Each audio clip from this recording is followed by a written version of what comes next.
Hey boys, and welcome back to another Bleach video, and today we are going to be reacting to the two new character gameplays, not for the first time. I've already saw it on the live stream, obviously, when it did get revealed on the stream, the Blanca live stream, right? But I do want to watch the gameplay once more. Shout out to XXCon for actually giving us this data mined, or I guess leaked footage of the characters. As always, whenever a new banner does drop within like the first half an hour, potentially, or an hour, Heekin's going to have the gameplay up. So if you guys do want to get that gameplay really early, I encourage you lads to go check out his channel. That being said, like I just mentioned, I want to watch the gameplay one more time with you lads and talk about the characters now that we know exactly what skills and stuff they do have. Because before, you know, when we watched the gameplay, like yesterday with ICHIGO, for example, we didn't know exactly what skills he had, and I wasn't even able to form an opinion on the character because I didn't know what he did. We didn't even know if he was a frenzy character. Some of us were actually thinking he had flurry. But that being said, he does actually have frenzy, and because of that, let's actually quickly talk about the character before we do get into the gameplay. So this ICHIGO, absolutely insane. Compared to the two, I would actually, dare I say it, I'm more excited for him, personally. I'm more excited for ICHIGO now, thanks to his skills that he does have. This character is one of the best characters in the game. Potentially best main character at beating Noelle, which is quite crazy to think about, but it's insane. Now, I would definitely say more people are going to be more excited for Rukia because she does have the Bankai mechanic. She literally uses her Bankai and moves around. I feel like it's more fan servicey, and I think it's more fun to play around with that Rukia.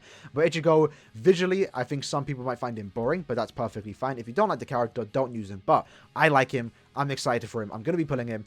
Hopefully I pull him, right? And if I do get 2 copies of him, I'll be using special resources to get him 5-5 because he is a Guild Quest character, and I do want to get him 5-5 because he looks absolutely insane. So going into the skills that he does have, or the kit, he has 835 SP. So does Rukia. This is the highest SP in the game. Absolutely insane. He is a Mind Sorupa character, and he does have the Sorupa killer ability and the Captain killer ability. So he has 2 killers, one being a PvE-based killer and one being a PvP/Guild Quest killer, and that is the Captain one. Now, do keep in mind, the Sorupa killer ability and the Captain can combine, so you do 60% extra damage to a Captain, because obviously if you're a Captain, you're going to be a Sorupa. So he's doing a lot of damage to Captains, especially in Guild Quest. Absolutely insane. Really looking forward to how he's going to play around in Guild Quest, and also just normal type of content. And one thing I will say that I like about this character is the fact that he does have, you know, Captain and Sorupa. We rarely ever see these kind of combinations, right? For example, every character that has 2 killers normally have 2 PvE killers, like Sorupa, Aranka, Sorupa Holo, Holo Aranka, Aranka Sorupa, stuff like that, right?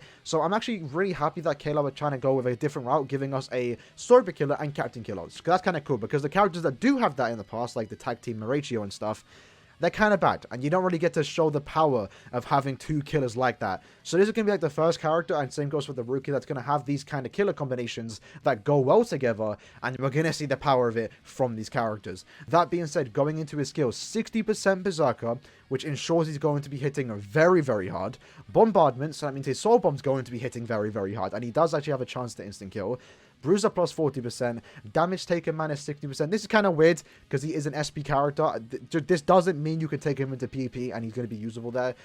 Just don't. It's pretty much just there so you take less damage. That's pretty much how I see it. It's going to be helpful in Senkamon or Corp and stuff like that, so no complaints there. Then he has Enhancer plus 10 seconds because he does have a boost second strong attack, so that means if you do boost, you're going to be boosting yourself and your teammates for 20 seconds. Frenzy, Havoc plus 20% increase in the range on his strong attacks, and then he has Marauder. So he has Guard Break and Ignore melee attack resistances. That's absolutely insane. It means you can use them in 3 weeks of Guild Quest, both weeks for Sorupa, and then the Captain week. And he very well might be the best character for Captain week. Right now, it's currently a mix between a Max Transcended Tsukishima and a Max Transcended Juha. Those two are competing for the #1 spot in Guild Quest for the Captain week, but ICHIGO very well might be it. And he also has Sprinter plus 2, so if you do want to use this character outside of Guild Quest, he's actually going to be very fast and also very fun. His strong attacks are the best attacks in the game, first being a 3000 length beam, second being a 960 AoE radius in front of him. For a second strong attack that also is a boost, is quite insane. We haven't seen that before. We saw it with Misaki, but she doesn't have Havoc, so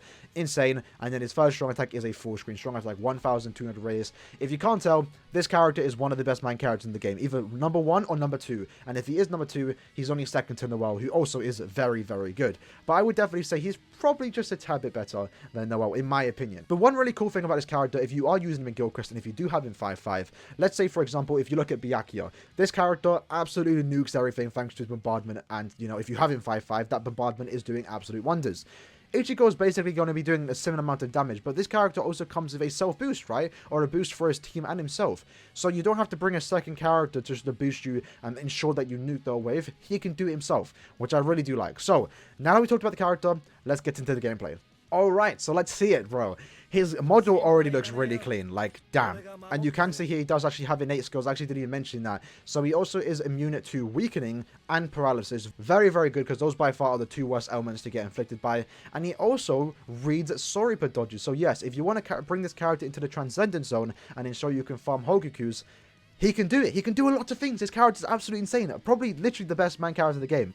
He's broken. He's actually broken. And he looks cool too. Like, look at the model. Alright.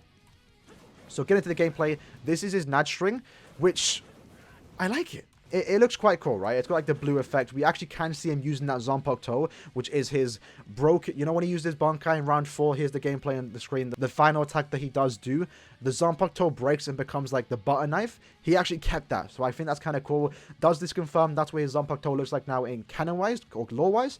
Probably. So I think that's kind of cool that he's using it. And I like that this Zanpakuto toe is back, because if you don't remember, when 1000 Year Blood Round 4 Ichigo came out, he actually had this Zanpakuto toe, but because it wasn't accurate, Caleb went back and actually added the white parts to it, the Bankai parts. So this is his true Shikai, which looks really cool. Quickly go back though, because I actually missed that. So that's his Nad string. The first strong attack that he does use is his first strong attack. It is a 3000 length beam, and it does look quite cool. He just slashes forward. It's nothing too special, but it looks powerful. And this is powerful. This second strong attack is powerful. Right, wait for it. Look at that. A 960 radius, and he basically just swung his Zanpakuto toe around. And it is a long Zanpakuto toe, so it kind of makes sense. I really like the blue aura that he does give off, so I'm liking it so far. And this is by far the coolest thing about his kit. That third strong attack. Why? Because it's a reference to the 1000 Year Blood War round 4 Ichigo's Soul Bomb animation. If you know what I mean, you can see here. So he does the black screen, right? We all saw that. And then the slash across the screen, how he, you know, I don't want to spoil it, but it's in the special attack for round 4 Ichigo. Basically the final move that he does, right? So that's cool. It's a really cool nod to his the round 4 Ichigo and just the manga Ichigo in general. So visually, I think he actually looks quite good. Definitely better than, you know, when I first saw him. It's had time to grow on me over the last 24 hours. And I'm impressed with the character. Visuals aren't as good as, you know, Rukia's visuals, but he holds up. He's a good character. That first strong attack looks really clean. All his strong attacks do. He's going to play good. And I can't wait to try and get my hands on this character. And I will get him. I'll say that right now. I will get him, because they do have the individual banners. So I will be able to try and go all in for the main banner. And then also try and go all in on the individual banners. And hopefully get dupes of him too, because I actually want to get him 5-5. I think I only need to get like 2 dupes to do that. So looking forward to that. Make sure you guys are watching the stream when that does happen. We will be streaming the second the banner drops, or like half an hour after. But that being said, let's watch the special.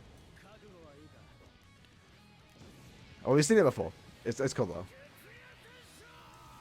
That's powerful. That is powerful. Alright, so let's go back. I want to talk about it. So I don't know. Is this a reference to something? So watch this, right? There's footsteps. What does this mean? I'm trying to analyze this. What does the footsteps mean? Like, I can't think of anything. Like, it's there for a reason. This isn't something they just added randomly having footsteps, right? Or footprints, whatever you call them. So I want to believe it's like some kind of symbolism for like walking the path. Like, for example, Ichigo walked so Kazumi could run. I don't know, but I feel like there's a reason why they put the footprints there. If anyone has like a theory on why they did that, let me know. I feel like it's some kind of nod to maybe a quote or something from the manga. I don't know, but it does look quite cool. Look, Ichigo standing there. Like, his model looks clean. This is idle Ichigo, lads. And then my guy jumps up and does a massive Getsuga Tensho. And you look how slow it goes around. Like, man's really trying to yeet it around him. It's similar to Kugo. Kugo's Getsuga Tensho, the TLA one, also looks powerful. So I like it. And then it ends on a close-up or extreme close-up of Ichigo's face. He's got the little hair part there. He's a good character. I'm actually really impressed. Now, he's nowhere near as cool as, obviously, Rukia.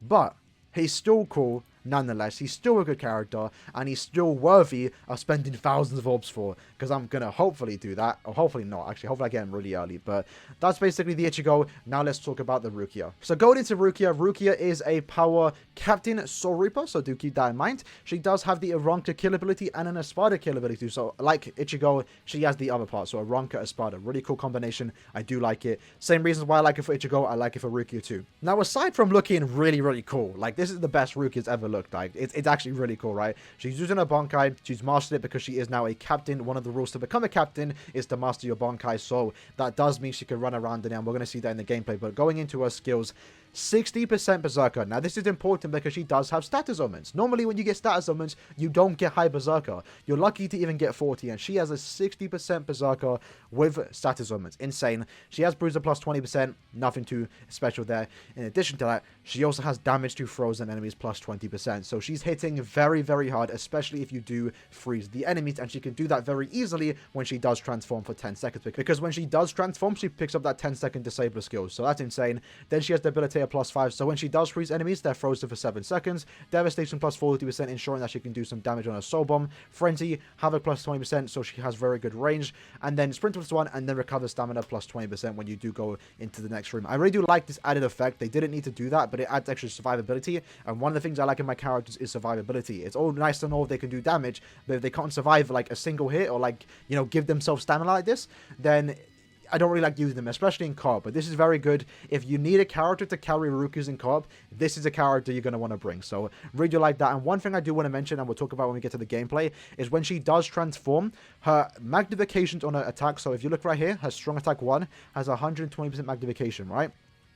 That's the normal.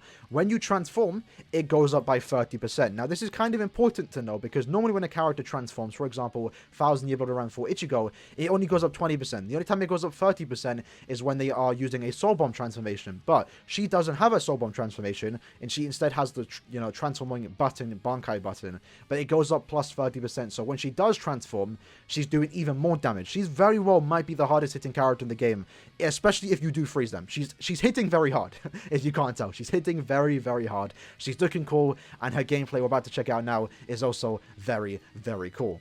Alright, so first look at Rukia. Look at her model, man. I really do like it, but I don't know if it's just me. Shouldn't she be taller? I don't know if it's just me. Maybe she should have been a bit like, you know, I don't know. She looks the exact same height. Like, did she grow at all in the 10 years? I don't know. I know she's still short, but I thought she would have grown just a tad bit. So you can see here that she does have the weaken resistance and freeze resistance, so that's actually quite nice. She can't be frozen, she can't be weakened. Very, very good. And you can see here that when she does transform, she's going to have that increased status augment chance for 10 seconds. So keep that in mind. She'll transform to 20 seconds, but for 10 seconds only in that form is when she has a very good chance to inflict the freeze. So that does make her a pretty cool character, pretty unique character, and you can see that she does actually have the increased damage to frozen enemies. So look at Rukia in the captain outfit, man. That is insane. I just know. I knew we'd see it eventually, but just this is way too soon. So her first strong attack is a lunge forward. It does look like it has pretty good speed and pretty good distance too. And I believe she does a 360, right? She does. That's nice. That's nice. Her second is a 960 in front of her, as you can see right there. And I do like the visuals for the ice effects that she does have. Now, she isn't the first ice user in the game, and she won't be the last. We've seen ice effects many, many times before in a lot of other characters, herself included, right, with other Rukias. But the ice particle effect, or the ice effects that she is using in this version, looks really clean. And it looks different compared to other characters. Like, it really does look like she mastered it. And just like Ichigo, like we just saw there, Ichigo's third strong attack is a reference to his Soul Bomb animation for round 4. It's also very similar to a Soul Bomb animation for Bankai Rukia, right? So you'll see what I mean when I actually quickly show it there. So as you can see, there's a white line across, and then it expands. We kind of saw that with her Soul Bomb when she transformed. So I think that's kind of a nod to her Soul Bomb animation of the past version, the previous 1000 Year Blood Rukia form. So that's kind of cool. And you can see that it does look quite nice. It looks powerful too. So visually, I like the character. She's already looking mad clean.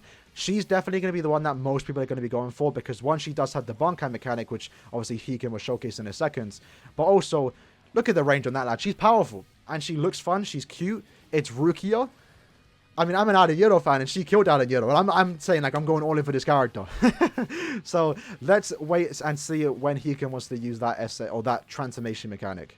All right, so as you can see there, she transformed, and you do get the boost effects. So now she's doing extra damage on her strong attacks. It does not reset her strong attacks. You can use this multiple times in a quest. Do keep that in mind.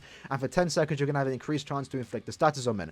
The model looks really, really clean. Like, look at that. And like the fact we can walk around with Bankai Rukia, that was like a pipe dream 2 years ago, right? Everyone wanted to play as Bankai Rukia, move around in it. It didn't make sense because obviously she didn't master it. But now that she has, because she's a captain, we deserve this, right? This is for us. This is fan service for us, and I feel like everyone's happy about it. I don't think anyone's, like, salty about this. It's really, really cool.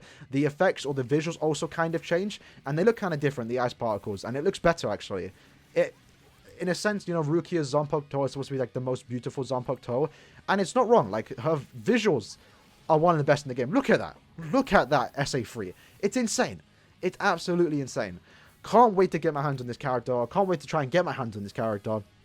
And you can see there that she did go back to her normal form. It does last 20 seconds. So basically with this character, you're going to be playing as the Bankai form more so than the normal form. So for 20 seconds, you're going to be in the Bankai form. For 10 seconds of that Bankai state, you're going to have the increased chance to fit the status on. And then for 10 extra seconds, you're going to be in her normal form. And I do like it because you're not forced to transform. So if you want to just for some reason, don't even press the button. If you want to just play in Rukia in a captain form, you can do that. And if you want to transform into a Bankai, you can also do that. You're not forced to do any of them, which I really do like. I know most people are going to be transformed because there's no reason not to. You should be doing that. But overall, I think her character was done justice. She's very, very good. And now let's watch the special attack, which also, might I say, is one of the best looking special attacks in the game. Good lord. Look at that. Look at that. She's moving, lads. She's moving. That's the thumbnail. I already know it is. I made the thumbnail already. Insane. Absolutely insane. So let's quickly break down the sword bomb animation. I don't think there's much to talk about unlike Ichigo, but there's still a decent amount. So look at Rukia with the long hair. She does the slash on the floor, activating her Bankai. A massive whirlwind comes around, and by the time it finishes, she's gone. She's already booted it, and you can actually see her like yeet out the tornado effect. I believe you can. There's her Zanpakuto on the screen. You can see it right there. So it's really, really quick. Like you have to like slow it down to see her move. That's how quick she's moving. So look at her. You can't even see her there. Like, if you slow it down frame by frame, you can see her moving. So I really do like that. It's like, it's not like she just disappeared. She's actually moving very, very fast. And then she's hopping around, says the Bankai. And then look at that. That's just, like, one of the best shots in it. One of the best things in Bleach Brave Souls. Like, this shot right here. Look at that. She's a goddess, lads. She's actually a goddess. And her model looks clean. I like it. And, like, the ice effects, you're dying. You're dying just by being next to her. Really cool special attack. They did justice on these characters. Shout out to Rod. I feel like that's his video right there. He's streaming right now. So this is insane. These two characters, because there's no free characters in this, are absolutely insane. Definitely worth saving your orbs for. Definitely worth going all in for. Whether you want to go in the individual banner, whether you want to go in the main banner, that's down to you. These two characters are insane. They're fan favorites. It's for us. They didn't have to do this for us. They could have just given us normal Sternritters, but they brought out these characters earlier than most people thought they'd bring them in, and they did them justice. They're OP. And I'm hoping I can get both of them very, very quick. I don't want to go too deep for them, but I might have to. I might have to, because the banner's also worth it, right? 1,000 Year Blood War, fillers only. Absolutely crazy. Absolutely crazy. But that being said, let's hope you guys did enjoy the video, breaking down the gameplay, talking about the characters once more. I'm very excited. In the comments below, let me know what you guys think about these characters. Who are you most excited for? Ichigo? Are you Team Ichigo or are you Team Rukia? And I'm sure most people are going to be saying Team Rukia, but I think I'm Team Ichigo. Believe it or not, I think I'm Team Ichigo. Maybe that's because Rukia killed Aaroniero, but it is what it is. Hopefully you guys did enjoy the video, and I'll see you lads in the next one. Peace.